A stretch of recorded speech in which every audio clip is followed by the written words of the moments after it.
লেগেছিল কত মাস? 4 মাস। সেখানে কাটালো ক মাস? 3 মাস। আর আসতে সময় লেগেছে 3 মাস, কারণ তখন কাঁধে করে গিয়েছিল তাই বেশি সময় লেগেছিল। এখন নাচতে নাচতে এসেছে তাই কম সময় লেগেছে। তাহলে 10 মাস পর নবীন ব্রাহ্মণ এবং প্রবীণ ব্রাহ্মণ ফিরে এলো নিজ নিজ গৃহে। রাত্রি 12টার সময় নবীন ব্রাহ্মণ বলছে, কই তাহলে দিন, আপনার কন্যাকে আমার হাতে তুলে দিন। প্রবীণ ব্রাহ্মণ বলে উঠল, আমি কি তোমাকে বলেছি এক্ষুনি কন্যা দেব? তুমি তো জানো যে আমার পরিবারের লোক কেউ ভালো না, তাই আমার ছেলে মেয়েদের বোঝাতে সময় লাগবে। ঠিক আছে, আপনি কতদিন সময় চান? আমি 1 মাস সময় চাই। 1 মাস পর তুমি আবার এসে আমার সঙ্গে দেখা করো। নবীন ব্রাহ্মণ ফিরে গেল কোথায়? রাধা মাধবের মন্দিরে। এদিকে প্রবীণ ব্রাহ্মণ যেই না ঘরের মধ্যে ঢুকেছে, 3 ছেলে 3 দিক দিয়ে ঘিরে ধরেছে। কি পিতা, এতদিন পরে আপনি কোথায় ছিলেন? আমি একটু বৃন্দাবনে গিয়েছিলাম। আচ্ছা, আপনি বৃন্দাবনে গিয়েছিলেন আর আমরা ভেবেছি আপনি হয়তো মারাই গেছেন। তা বৃন্দাবনে যে গেলেন আপনার মনের ইচ্ছা তাহলে পূরণ হয়ে যেত। তা কি আর বলি, আমার মনের ইচ্ছা তো সব পূরণ হয়নি। এখনো আমার মনে একটা ইচ্ছা রয়ে গেছে। কি ইচ্ছা পিতা? আমি ওই বৃন্দাবনে গিয়ে মদন গোপালের চরণে হাত রেখে প্রতিজ্ঞা করেছি যে তোমাদের একমাত্র বোন অহল্যাকে ওই নবীন ব্রাহ্মণের হাতে তুলে দেব। যেই না তার এই কথা তার ছেলেরা শুনেছে, বলে উঠল, পিতা আপনার কি বৃদ্ধ বয়সে মাথাটা খারাপ হয়ে গেছে? আপনি আমাদের বোনকে নবীন ব্রাহ্মণের হাতে তুলে দেবে? যদি আপনি ওই নবীন ব্রাহ্মণের সঙ্গে আমাদের বোনকে বিবাহ দেন, তাহলে এই গোটা গ্রাম আমাদের এক ঘরে করে দেবে। কেন? কারণ ওই নবীন ব্রাহ্মণ হলো নিচু শ্রেণীর ব্রাহ্মণ আর আমরা হলাম উঁচু শ্রেণীর ব্রাহ্মণ। তখনকার নিয়ম ছিল যে উঁচু শ্রেণীর ব্রাহ্মণের সঙ্গে নিচু শ্রেণীর ব্রাহ্মণের বিবাহ হতো না। তাই বললো যে আমি আর এই প্রতিজ্ঞা মানি না। এই বলে বৃদ্ধকে ঘরের মধ্যে ঢুকিয়ে দেওয়া হলো। বৃদ্ধ সেই প্রতিজ্ঞার কথা ভুলে গেল। 1 মাস পর নবীন ব্রাহ্মণ বৃদ্ধদের বাড়িতে এসে বলছে, প্রবীণ ব্রাহ্মণ, ও প্রবীণ ব্রাহ্মণ কোথায় তুমি? এই ডাক শুনে তার 3 ছেলে বেরিয়ে এসেছে। এ কি ভালো, তুমি কে হে ভালো? আমাদের গৃহে আপনাদের পিতা প্রবীণ ব্রাহ্মণ আমার সঙ্গে বৃন্দাবনে গিয়ে প্রতিজ্ঞা করেছিল যে তোমাদের একমাত্র বোন অহল্যাকে আমার হাতে তুলে দেবে। যেই এই কথা তার 3 ছেলে শুনেছে, বলে উঠল, পাপী পাষণ্ড, তোর মেরে ফাটিয়ে দেব। নবীন ব্রাহ্মণকে জোরে জোরে আঘাত করতে লাগলো। তার 3 ছেলে বলে উঠল, তুই পারবি, তুই পারবি? আমাদের পিতা কাকে সাক্ষী রেখেছে বলতে? সাক্ষী তোমাদের পিতা রাখেনি, সাক্ষী রেখেছি আমি। আমি রেখেছি ওই বৃন্দাবনের মদন গোপালকে সাক্ষী। তাহলে পারবি সেই গোপালকে আনতে? যদি সেই মদন গোপাল নিজের পায়ে হেঁটে এসে নিজের মুখে সাক্ষী দেয়, তবে আমরা আমাদের বোনকে তোর হাতে তুলে দেব। তখন নবীন ব্রাহ্মণ বলল, আমি পারবো, পারবো আমি। নবীন ব্রাহ্মণ চোখের জলে ছুটে ছুটে যে কোথায়? মধুময় বৃন্দাবন। আর মুখে কি বলছে? পথ চলিতে আর বলিতে তুমি গাও গাও তার নাম, মধুর নাম হরি নাম, গাও গাও কৃষ্ণ নাম,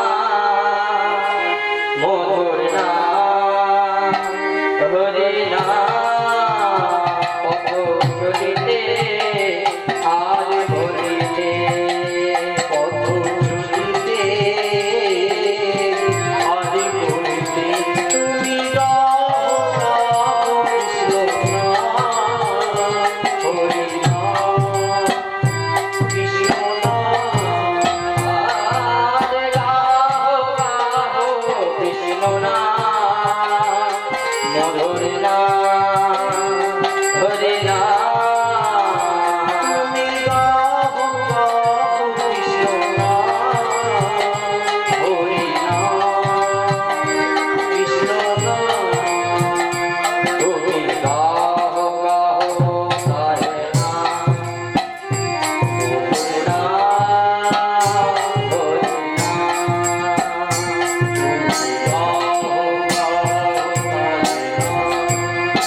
যে কত জাতি সম্মুখে আধারাই,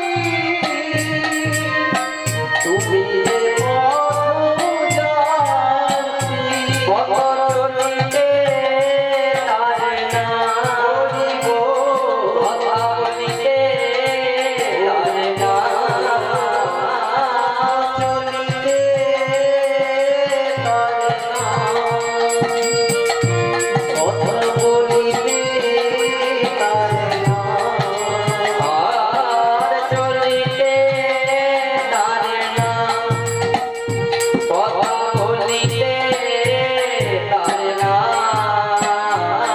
চলিতে তারে না, কথা বলিতে তারে না।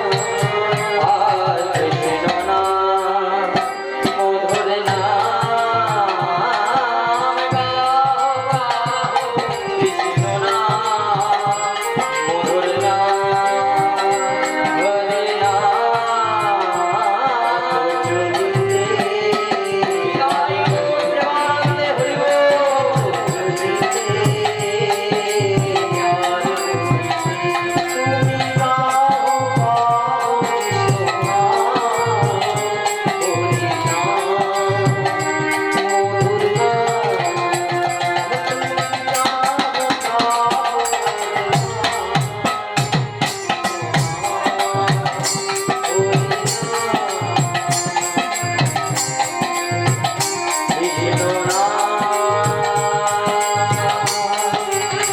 মধুর হরি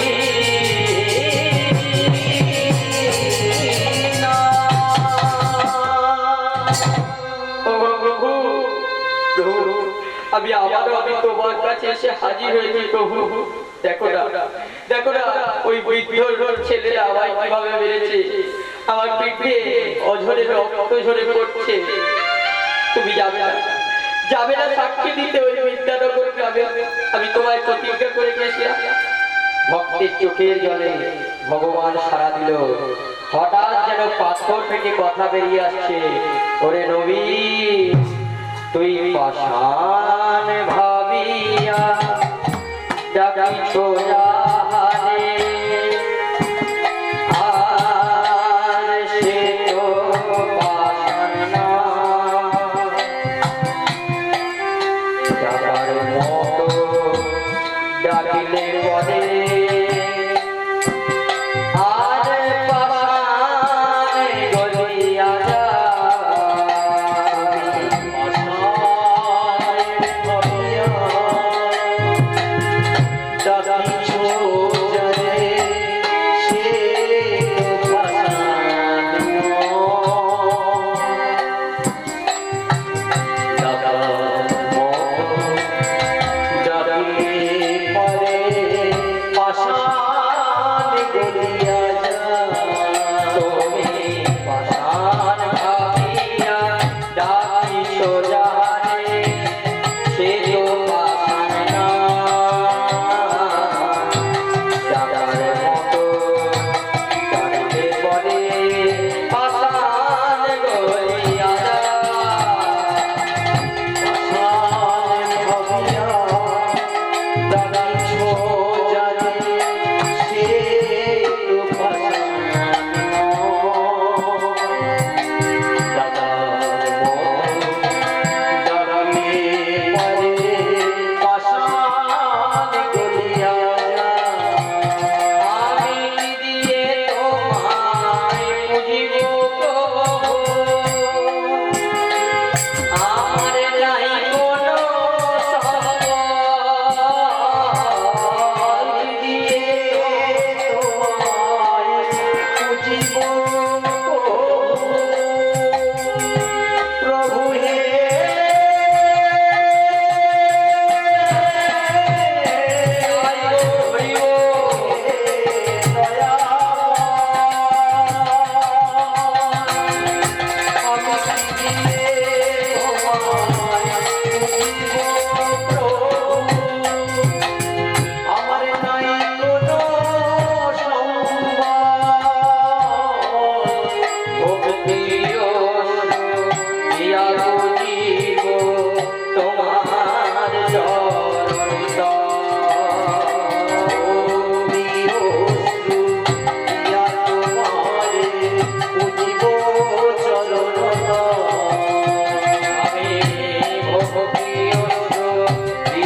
তো যারে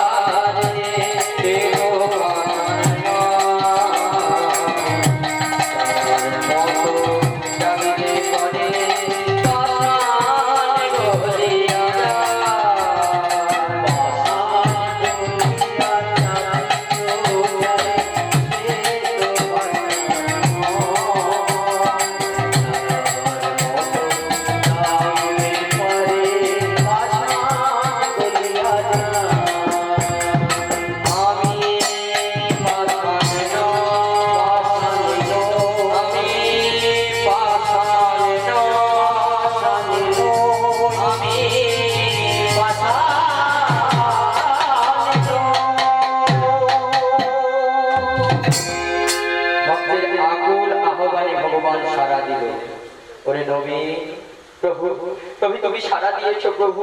হ্যাঁ রে নবীন আয় দেখি দেখি তোকে কিভাবে মেরেছে। আয় আমি তোর পিঠটা একটু হাত বুলিয়ে দিই। নবীনের পিঠে মদন গোপাল হাত বুলিয়ে দিল। নবীনের যেন তৎক্ষণাৎ সমস্ত জ্বালা যন্ত্রণা দূর হয়ে গেল। তখনই নবীন বলে উঠল প্রভু প্রভু আমি যে তোমায় প্রতিজ্ঞা রেখেছিলাম সাক্ষী দিতে নিয়ে যাব আমাদের বিদ্যানগর গ্রামে, প্রভু তুমি যাবে না প্রভু? যাবে না? হ্যাঁ রে নবীন প্রতিজ্ঞা যখন রেখেছিস তখন আমাকে তো যেতেই হবে, কিন্তু আমি যাব, তবে আমার তিনটি শর্ত আছে। কি শর্ত প্রভু বলো না প্রভু? আমার প্রথম শর্ত তুই আমার আগে আগে যাবি এবং আমি তোর পেছন পেছন যাব। আমার দ্বিতীয় শর্ত আমি আসছি কি আসছি না তুই সেটা পেছন ফিরে তাকাতে পারবি না। আমার তৃতীয় শর্ত যে তুই যেখানেই তাকাবি আমি সেখানেই দাঁড়িয়ে যাব। কিরে তুই সব শর্তে রাজি আছিস তো? হ্যাঁ হ্যাঁ প্রভু আমি তোমার সকল শর্তেই রাজি আছি। চলো চলো যাবো যাবো আমি বৃন্দাবন। তবে তবে তোমাকে যদি আমি বিদ্যানগর গ্রামে নিয়ে যাই আমি বুঝবো কি করে তুমি আমার পেছন পেছন আসছো? কি করে বুঝবি? তবে শোন তুই তো আমার ভজন জানিস আর আমার পায়ে বাঁধা রয়েছে কি নূপুর। সেই নূপুরের ধ্বনি শুনতে পেলেই তুই বুঝবি তো যে আমি আসছি। হ্যাঁ প্রভু তাহলে চল তুই আমার ভজন গা আর আমি তোর পেছনে নাচতে নাচতে যাই। নবীন ব্রাহ্মণ প্রভুর ভজন গাইছে কি ও ও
নবীন ব্রাহ্মণ এবং মদন গোপাল যাচ্ছে কোথায়? বিদ্যানগর গ্রামে। পথে যেতে যেতে হঠাৎ নবীন ব্রাহ্মণ আর নূপুরের ধ্বনি শুনতে পাচ্ছে না। নবীন ব্রাহ্মণ চিন্তা করলো, তবে কি প্রভু আসছে না? একবার পিছন ঘুরে কি তাকাবো, কিন্তু না, প্রভুর শর্ত আছে যে যদি আমি পেছন ঘুরে তাকাই প্রভু সেখানেই দাঁড়িয়ে যাবে। কিন্তু তাও যদি প্রভু না আসে, আমি যদি বৃদ্ধের ছেলেদেরকে বলি যে প্রভু এসে গেছে, কিন্তু যদি পেছনে প্রভু না থাকে তাহলে তো আমায় আবার মারবে। তার থেকে আমি একবার ঘুরে বরঞ্চ দেখি। আর যেই না ভাবা অমনি ঘোড়া, অমনি মদন গোপাল বাঁশি নিয়ে দাঁড়িয়ে রয়েছে। এ কি করলি রে নবী, এ কি করলি? আমার শর্ত ছিল না যে তুই পেছন ঘুরে তাকাতে পারবি না, কিন্তু তুই যে পেছন ঘুরে তাকিয়ে ফেললি, আমি এখানেই দাঁড়িয়ে গেলাম, আমি আর যাব না। ডাক, তুই ওই নবীন ব্রাহ্মণের পুত্রদের ডাক, আমি সাক্ষী দেব। প্রভু তুমি সাক্ষী দেবে তো? প্রভু তুমি এখানেই থাকবে তো? হ্যাঁ রে নবী, আমি যাকে কথা দিই আমি কথা রাখি, কিন্তু যারা আমায় কথা দেয় তারা কিন্তু কোনো কথা রাখে না। ডাক তুই ওই নবীন ব্রাহ্মণের পুত্রদের। ছুটে চললো নবীন ব্রাহ্মণ, গিয়ে নবীন ব্রাহ্মণদের বাড়িতে গিয়ে ডাক দিচ্ছে, তোমরা কে কোথায় আছো? তাড়াতাড়ি ছুটে এসো, এসো তাড়াতাড়ি, আমি প্রভুকে নিয়ে এসেছি। প্রভু দাঁড়িয়ে রয়েছে সাক্ষী দেবেন বলে। সকলে মিলে উঠে পড়েছে। রাত্রি 12টার সময় যদি বলে ভগবান এসেছে দেখতে যাওয়ার জন্য, তাহলে সবাই কিভাবে যাবে? তুলিত বসন নদীত নয়ন, বসন নদীত নয়ন, বসন নদীত নয়ন, বসন নদীত নয়ন, চলিছে দেখিতে তারে, দেখিতে তারে, চলিছে দেখিতে তারে, দেখিতে তারে।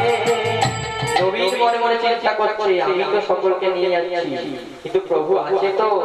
তখনই দূর থেকে প্রভু ইশারা করছে, ওরে আয় রে নবীন আমি আছি সাক্ষী দেবার তরে, আয় রে নবীন আমি আছি সাক্ষী দেবার তরে, ওরে আয় রে নবীন আমি আছি সাক্ষী দেবার তরে, আয় রে নবীন আমি আছি সাক্ষী দেবার তরে।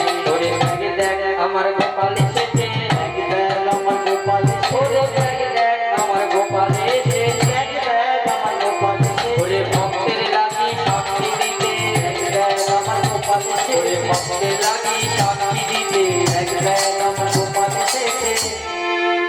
সকলে দেখছে এই তো প্রভু এসে গেছে। প্রভু তুমি কি সত্যি এসেছো? তখনই হঠাৎ কথা বেরোচ্ছে, হ্যাঁ প্রবীণ ব্রাহ্মণের পুত্রগণ তোমরা শোনো। এই প্রবীণ ব্রাহ্মণ আর নবীন ব্রাহ্মণ যখন গিয়েছিল বৃন্দাবনে,